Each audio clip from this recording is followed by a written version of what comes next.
Assalamualaikum warahmatullahi wabarakatuh. Waalaikumsalam warahmatullahi wabarakatuh. Selamat sore, perkenalkan nama saya Saiful Anwar dan rekan-rekan saya Riyadi, Pak Setioko. Kami dari jurusan Administrasi Publik. Di sini kami akan memenuhi tugas mata kuliah implementasi kebijakan publik.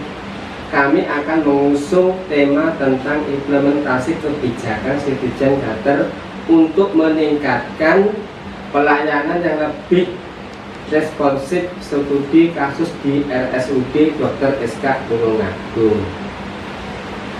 Selamat sore Bapak Riyadi. Selamat sore. Selamat sore Bapak Setioko. Selamat sore. Bagaimana kabar Bapak? Alhamdulillah baik, Pak Saiful. Bagaimana kabar Bapak Setioko? Alhamdulillah. Alhamdulillah sehat-sehat. Ya. Baik Bapak langsung kita mulai mengusung tema implementasi kebijakan Citizen Charter untuk meningkatkan pelayanan yang lebih responsif studi kasus di RSUD Dr. SK Tulungagung. Sebelumnya pasti kita sudah mengetahui tentang implementasi kebijakan publik yang telah ada di lingkup pemerintahan. Menurut Bapak-Bapak, implementasi kebijakan publik itu yang seperti apa Pak Setioko? Ya, terima kasih Pak Saiful. Menurut saya, implementasi kebijakan publik merupakan tahap yang krusial dalam proses kebijakan publik, bahwa implementasi itu sendiri suatu kebijakan atau program yang harus diimplementasikan agar mempunyai dampak atau tujuan yang diinginkan. Jadi menurut Bapak, implementasi kebijakan ini merupakan alat administrasi publik di mana organisasi, prosedur, sumber daya, organisasi secara bersama-sama untuk menjalankan kebijakan guna meraih dampak atau tujuan yang lebih diinginkan. Iya, benar Pak sekali. Menurut Bapak Riyadi, model dari proses implementasi kebijakan publik menurut teori Edward III apa saja Pak? Terima kasih waktunya yang diberikan kepada saya Pak Saiful.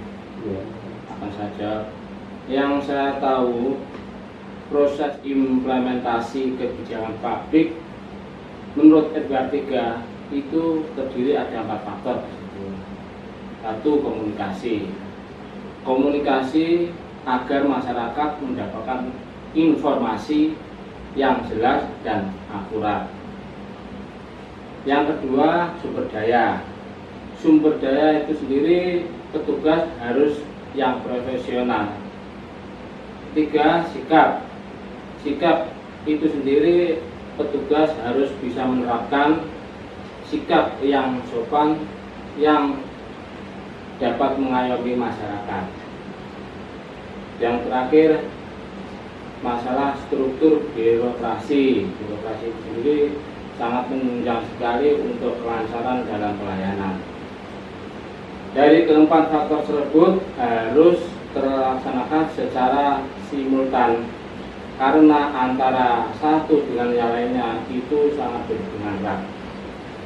Itulah Pak. Oke. Jadi di sini kita bicara implementasi kebijakan publik kan Pak. Di Kabupaten Tulungagung sudah menerapkan Citizen Charter untuk meningkatkan pelayanan yang lebih responsif. Menurut Bapak Setioko, Citizen Charter itu bagaimana Pak? Ya, terima kasih. Menurut saya, Citizen Charter di sini yaitu dokumen kontrak layanan di mana di instansi yang menyelenggarakan pelayanan publik yang menempatkan pengguna layanan sebagai pusat perhatian, di mana kebutuhan dan kepentingan pengguna layanan harus mempertimbangkan dan proses penyelenggaraan pelayanan itu sendiri, Pak Ibu. Dari pemaparan Bapak Setioko tadi, pastinya dalam adanya Citizen Charter ini memiliki tujuan. Nah, menurut Bapak Riyadi, Ya. tujuan adanya Citizen Charter ini seperti apa, Pak? Baik, Pak Saiful. Di sini dengan adanya Citizen Charter, pelayanan publik itu akan menjadi lebih responsif atau kesesuaian antara pelayanan dengan kebutuhan masyarakat, di mana untuk mewujudkan pelayanan yang lebih profesional. Saya kira begitu, Pak Saiful. Oke, terima kasih. Untuk masyarakat sendiri akan memperoleh manfaat seperti apa, Pak Setioko, dalam penerapan Citizen Charter di RSUD Dr. SK Tulungagung ini? Untuk masyarakat akan mendapatkan kepastian pelayanan yang berupa waktu, biaya, prosedur, cara pelayanan yang profesional, mempermudah masyarakat dalam mengidentifikasi kebutuhan, harapan, aspirasi pengguna layanan, transparan dan akuntabel, Pak. Nah, mengapa harus menerapkan pelayanan responsif dengan disertai Citizen Charter ini, Pak Riyadi? Karena di dalam pelayanan yang diberikan RSUD Dr. SK untuk masyarakat sebagai konsumernya, dan akan bernilai apabila konsumen merasakan kepuasan, di mana dalam tingkat kepuasan ini mempengaruhi yaitu kualitas pelayanan, kualitas produk, kualitas harga, situasi dan sikap personil pelayanan. Apabila tingkat kepuasan tersebut terpenuhi, maka masyarakat akan merasakan manfaat yang telah diberikan. Baik, jadi pemerintah Tulungagung khususnya RSUD Dr. SK mengeluarkan produk kontrak layanan yang dikenal dengan Citizen Charter agar pelayanan diberikan untuk masyarakat lebih profesional sehingga sama-sama menguntungkan. Ya. Monggo Bapak diminum kopinya dulu. Ya, Pak. Mari.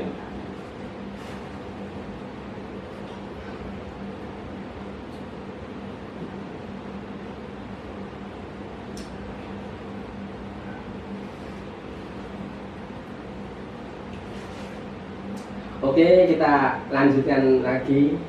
Monggo, Pak. Saiful.